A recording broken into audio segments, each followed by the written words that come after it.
আসসালামু আলাইকুম, কেমন আছেন সবাই? আশা করি সবাই ভালো আছেন, সুস্থ আছেন। তো আল্লাহর অশেষ রহমতে আমরাও ভালো আছি।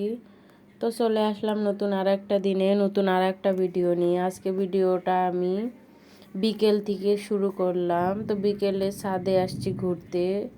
তো তখন থেকে ভিডিওটা শুরু করছি। তো ছাদে থেকে এসে আমরা একটু বাহিরে গেছিলাম 99 টাকার দোকানে।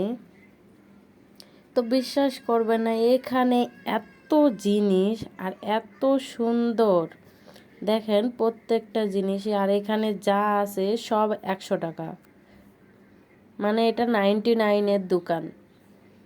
এখানে অনেক কি নেবেন, এ টু জেড সব কিছু এখানে আছে। আমি তো ফুল ভিডিওটা নিতে পারি নাই, যেহেতু অনেক মানুষ ছিল, ওইটুকু আপনাদের ভাইয়া ভিডিও করে দিছে। তো আমি একটা চকলেটের বক্স আর একটা বাটির সেট নিয়ে আসছি। আর এমনি ছেলের খাওয়ার জন্য পাউরুটি নিয়ে আসা হয়েছে। তো দেখেন বাটিটা কি সুন্দর, মাত্র 100 টাকা। এই বাটিটা আমার অনেক পছন্দ হয়েছে। তো এটা তার পরের দিনের ভিডিও। এখন খিচুড়ি রান্না করব। তো খিচুড়ি রান্না করার জন্য এখানে সব কিছু আমি চাউল ডাউল সব রেডি করে নিছি। আর এখানে পেঁয়াজ মরিচ সব কেটে রাখছি। আমি খিচুড়িটা হাতে মেখে বসাবো, এই কারণে সব কিছু আগে থেকে রেডি করে নিছি।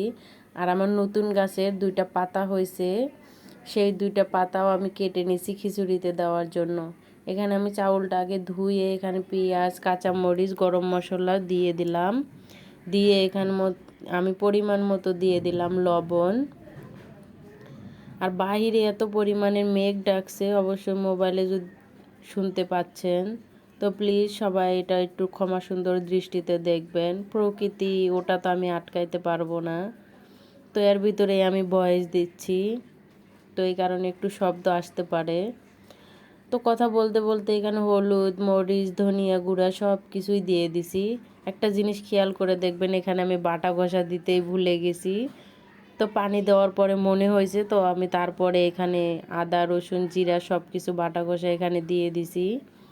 আর আমি কিন্তু এখানে অল্প একটু বিরিয়ানির মশলা দিছি, একটু ভালো সেন আসার জন্য। তো খিচুড়ি বসানোর পরে বাড়ি থেকে আমার একজন আত্মীয় আসছে, তার কাছে দেখেন আমার মা এখানে কচুরলতি শাপলা, আবার এটা গমবাদালির পাতা। এটা আমি আর একটা ভিডিওতেও দেখাইছি। এই পাতাটা অনেক গন্ধ, কিন্তু খেতে অনেক মজা।